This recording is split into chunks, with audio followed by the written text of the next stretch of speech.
이게 악순환인 것 같아요. 결국에는 이제 동기부여를 해주고 거기서 계속 하고 싶은 일을 할 수 있게 지원을 해주는 거를 정부가 해야 되는데. 안녕하세요. 산성교TV의 미니 아빠 슈니 아빠입니다. 저희 청춘의국 4화 리뷰 다들 보고 오셨죠? 거기에 굉장한 분을 저희가 초청을 해가지고 네. 저희 채널의 첫 게스트 분으로 모셔서 이 영상을 찍었는데 이대로 보내드릴 수 없다. 모신 김에 뽕 뽑자. 뽕 뽑으려고 이번 영상을 준비했습니다. 아주대병원에서 흉부외과를 전공하고 2020년도부터 외상외과 교수로 일하고 있는 박지혜라고 합니다. 어떤 것 같아요? 지금 이렇게 힘든 필수 의료를 하는 선생님들 그런 게 적어지는 거 이유 같은 것들이 이제 좀 특별히 보이는 게 있나요? 과마다 조금씩 환경이 다를 수는 있겠는데 흉부외과 같은 경우는 뭐 다들 아시겠지만 은퇴하고 대학병원을 나오시는 이제 노 교수님들 숫자에 지금 새로 배출된 전문 인력이 이제 3분의 1 수준이 될 거거든요. 그러다 보니까 지금도 흉부외과적인 어떤 특수한 수술 같은 부분들은 큰 병원에 의존하고 있지만 그게 이제 점점 더 심화되고 지역 격차도 더 심화되고 그럴 것 같아요. 근데 이제 흉부외과 같은 경우는 좀 여러 가지 문제가 더 섞여 있기는 합니다. 이게 뭐 사실 저수가 문제도 관련이 있을 수 있고 개업을 했을 때 할 수 있는 선택지가 조금 더 제한적이라는 어떤 특수한 문제도 있고 법적으로 좀 굉장히 불리한 위험 부담이 그렇죠. 많은 과이기도 하고 뭐 그런 것들도 여러 가지가 같이 있습니다. 여러 전문가분들이 이런 필수 의료 부족 사태에 대해서 원인 분석을 하고 계시지만 현장에서 목소리는 거의 비슷한 것 같아요. 그래서 저도 이제 그것이 알고 싶다 나가서 말씀드렸던 게 이대목동 사건 이후로 소아과 인기가 많이 떨어졌다라고 말씀을 드렸는데 그런 것들도 확실히 한몫을 하고 있는 것 같네요. 실제로 이건 좀 힘들다 환자 보는 거 이외에라도 이런 점은 좀 개선이 되면 좋겠다 이렇게 생각되시는 부분이 있나요? 이게 악순환인 것 같아요. 그 분야에서 일하는 의사 수가 부족하고 전공의가 부족하니까 있는 인력이 당직을 더 많이 서고 밤에도 더 많이 불려 나오고 그러다 보니까 체력적인 부담이나 이런 것도 크다 보니까 일이 더 힘들 수밖에 없고 사실 저희가 1년에 한 명씩 전공의가 꾸준히 들어와서 4명만 있어도 힘들잖아요. 근데 그마저도 안 돼서 3, 4년에 한 명 들어오기 때문에 힘든 거거든요. 그러니까 어느 정도 유입이 보장이 되면은 사실은 그렇게 이 과니까 힘들다기보다는 사실 사람이 적어서 힘든 건데 맞아요. 그거 다른 과도 다 마찬가지고 맞아요. 네, 그거를 분담을 할 수 있으면은 다들 어렵지 않죠. 지금 전공을 선택하려고 하는 인턴 선생님들이나 의대생 분들이 생각하시는 게 저기 가면 전공이 없어. 그 일 내가 독박 써야 돼. 근데 그게 되게 크게 선택을 좌우하는 것 같아요. 맞아요. 외상외과가 필수 의료를 대표하는 되게 캐릭터가 강한 과라고 좀 생각을 좀 하거든요. 이런 생명에 위급한 상황에서는 이제 인프라들이 잘 갖춰져야지 그 생명을 살리는데 이제 큰 도움이 될 수 있는데 그 대기를 하고 있어야 되니까 그거를 유지하려면은 어떻게 보면 경제적으로 따졌을 때 굉장히 비효율적인 구조가 될 수밖에 없단 말이에요. 시스템이 잘 갖춰진 데는 어떤 정부의 지원이나 여러 가지 외부에서 도와주는 요인들이 많이 있기 때문에 가능하다고 생각을 해서 다른 필수과들도 롤모델을 잘 잡아가지고 이런 식으로 좀 하면은 다른 필수과들도 좀 도움이 될 것 같다 그런 생각을 좀 하게 되네요. 소아과나 산부인과 그 인력 모자란 문제 중에 또 하나가 이런 인력이 모자란 사태에 병원이 대비를 하지 못했고 그 이후에도 시스템이 개선되지 못했어요. 그러니까 더더욱 여길 지원하고자 고민했던 사람들이 포기하는 일이 많이 생겼는데 정책적인 거는 너무 정치 얘기가 많이 껴있어서 얘기하기가 좀 어렵지만 병원 내 전문가분들이 좀 머리를 맞대고 좀 잘 돌아가는 필수과가 있다면 그런 병원이 있다면 좀 배우고 시스템을 개선하는 데 좀 신경을 쓰셨으면 좋겠는데 좀 그게 잘 안 되고 있는 것 같습니다. 네, 저희 병원 얘기가 아니라 다른 병원들 보면 잘 안 되고 있는 것 같아요. 네. 근데 이제 외상 같은 경우에 저희가 얘기를 하는 게 뭐냐면 굉장히 많은 인력과 자본이 투입이 되기 때문에 국가의 지원이 필요하다라고 얘기를 하고 실제로 우리나라에서 굉장히 많이 지원을 해주고 계세요. 제 월급도 거기서 나오고 있는데 정확하게는 좀 경제적으로 실제로 계산을 해보면 치료를 받은 사람들이 결국에는 사회로 복귀를 해서 경제활동을 시작을 하고 그 가장이 다시 되기도 하고 이렇게 되기 때문에 부가적인 창출되는 경제적인 이익을 생각을 했을 때는 그게 더 크다.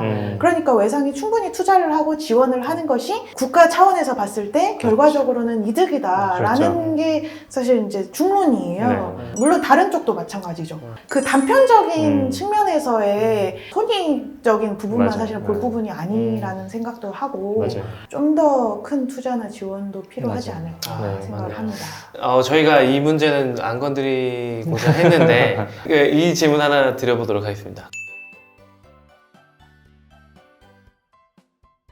분명히 하고 넘어갈 거는 이건 아주 개인적인 생각입니다. 아주 개인적인 생각이고 다른 어떤 외상외과나 흉부외과 선생님들의 의견하고는 다를 수 있어요.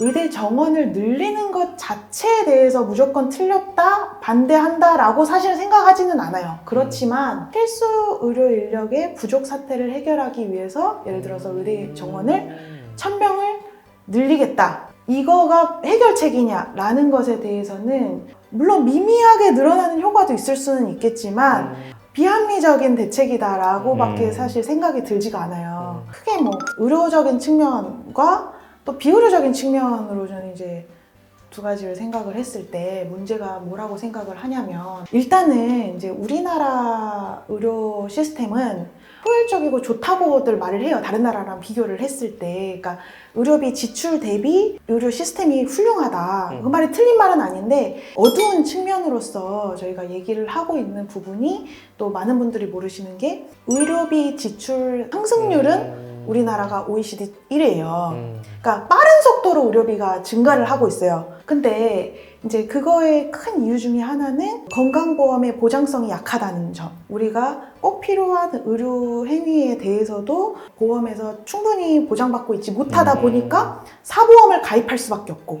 그러니까 이제 사보험 시장도 많고 또 비보험적인 어떤 그 의료 부분이 워낙 많다 보니까 사람들이 실제적으로는 내가 더 부담하는 양이 많다고 느낄 수밖에 없고 그러니까 뭐 재난적 의료비라는 얘기도 나오는 건데 보장성이 약하고 어떤 민간 의료보험 시장이나 공공의료에서 커버하지 못하는 그런 의료의 측면이 이제 너무 비대하다는 게 사실 큰 문제인데 예를 들면 이제 우리가 의대 정원이 1000명이 늘어났다. 800~900명이 비필수 의료의 쪽으로 간다. 예를 들면 그러고 이제 그 중에 100명, 200명이 필수 의료를 간다.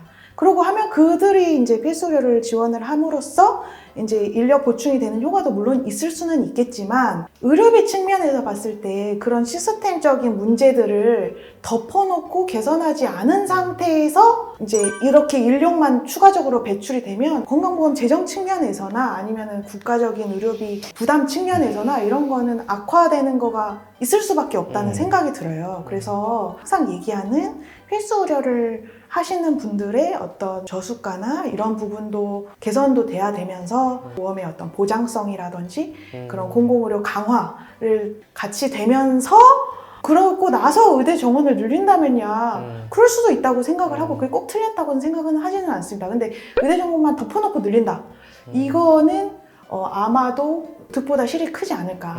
그리고 사실 이제 의료비적인 측면에서 얘기를 했지만 사실 저는 어떤 측면에서는 비의료계적인 측면의 문제도 더 클 수 있다고 생각을 하는 게 한 가지가 있는데 뭐냐면 이공계 성적 좋은 젊은 친구들이 이제 취업이라든지 이제 앞으로의 미래가 불투명하다고 느끼기 때문에 자연과학이든 공학이든 그런 쪽을 포기하고 사실 의사가 되기 위해서 처음부터 의대를 진학을 하거나 의전원을 진학을 하거나 이러는 분들이 많잖아요. 의대 정원을 1000명을 늘리면 사실 이공계로 갈 수 있는 우수한 인력의 1000명이 의대를 진학하기 위해 노력을 하시겠죠. 근데 그러면 국가적인 측면에서는 오히려 더 손해가 아닐까. 저는 정말 똑똑하고 국가를 키워나가고 먹여 살리는 분들은 과학인재, 공학인재들이라고 생각을 맞아요. 하는데 그 인원들이 자기 미래가 보장이 되지 않으니까 이쪽으로 오신단 말이에요. 생각해보면 IMF 전에는 원래 의대가 이과 계열에서 가장 인기 있는 과가 아니었어요. 맞아요. 문과 쪽도 사실은 원래는 뭐 법 쪽이나 이런 쪽이 원래는 가장 인기가 많았다가 IMF가 터지면서 안정적인 직장을 원하면서 막 사범대가 더 인기가 많아지고 이런 식으로 갔단 말이에요. 이용을 하는 분들을 막 자꾸 아니 의사가 돼가지고 뭐 미용을 하냐 이렇게 막 폄하하려고 하고 편가르기를 하려고 하고 이렇게 얘기를 하려고 하는데 누구나 그것은 꼭 의사만이 아니라 자본주의 사회에서 덜 힘들고 더 많이 벌고 안정적으로 직장이 보장이 되고 그러기를 원하는 거는 그거는 어느 직종이든 당연한 반응인 거고 그렇게 사람들이 갈 수밖에 없기 때문에 맞아요. 네. 필수 의료 인력도 마찬가지겠지만 힘든 과를 하면 그만한 보상이 있고 위험 부담이나 더 체력적인 부분이든 내가 상응하는 거를 얻는다라고 느낄 수 있다면 그만큼 체력적으로 힘들어도 할 사람들이 자연스럽게 늘어날 것이고 사람이 어떤 직종에서 어떤 일을 하고 살지는 사실 되게 개인의 자유고 그거는 본인이 선택을 하는 건데 그거를 이제 국가나 이런 데서 통제를 하려는 것부터가 좀 일단은 조금 문제가 있는 것 같고 결국에는 이제 동기부여를 해주고 거기서 계속 하고 싶은 일을 할 수 있게 지원을 해주는 거를 정부가 해야 되는데 말씀하신 대로 이제 앞뒤가 좀 바뀐 것 같은 네, 지금 그렇게 이제 정리를 하면 좀 될 것 같아요. 네. 이렇게 이제 필수 의료 하시는 분들이 정말 대단하고 정말 필요한 일을 하고 계시지만 가장 이제 경계하는 거는 이런 필수 의료가 너무 막 영웅시처럼 돼가지고 특별한 사람이어서 일을 하는 게 아니잖아요. 평범한 의사들이 이런 일을 하고 있는 거기 때문에 맞아요. 다른 분들이 보시기에 저 일을 하는 사람들 독한 사람들 아니야? 이렇게 생각하지 않으시고 그냥 평범한 사람들도 꿈을 지키면서 살아가고 있는 사람들도 있고 많은 분들이 그렇게 할 수 있도록 맞아요. 여건이 마련되면 좋겠다라는 생각을 오늘 말씀을 통해서 다시 한번 생각하게 됐습니다. 네. 그래서 이런 어려운 문제들에 대해서 얘기가 많이 나오고 있는 만큼 어떤 정치적인 어떤 해결책에 너무 거기에서 감정 싸움하지 마시고 실제로 이런 일을 하고 있는 사람들의 생각과 실제로 어떤 것들이 힘든지 그런 현실적인 면들을 좀 이야기 들어보시면서 함께 이 문제를 헤쳐나가는 현명한 방법을 함께 고민해 보셨으면 좋겠습니다. 네. 외상외과에 대해서 소개도 하고 좀 쑥스럽지만 뭐 제 의견도 얘기를 하고 이래가지고 되게 뜻깊은 자리였고 초대해 주셔서 너무 감사드립니다. 네. 네네. 누추한 곳에 나와주셔서 감사합니다. 네, 저 오늘 영상은 여기서 마무리를 하고요. 다음에 또 임신, 출산, 육아에 관련된 또 유익한 내용 준비해서 여러분들 찾아뵐 테니까요. 다음 영상들도 많이 기대해 주시고 감사합니다.